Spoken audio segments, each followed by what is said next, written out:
Hi, I'm Heather McCullough. I'm a watercolor artist from Venice, Florida, and I'm excited to be doing a demonstration in Orlando at the FWS Convention this fall.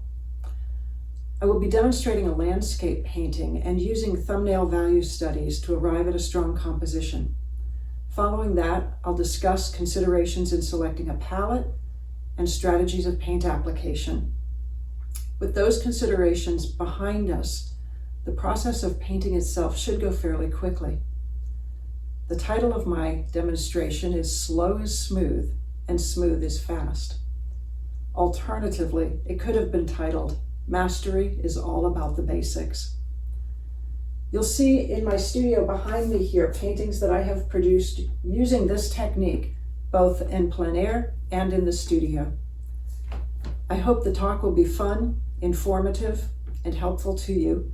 I very much look forward to the opportunity and hope you'll join me in Orlando this September. Thank you.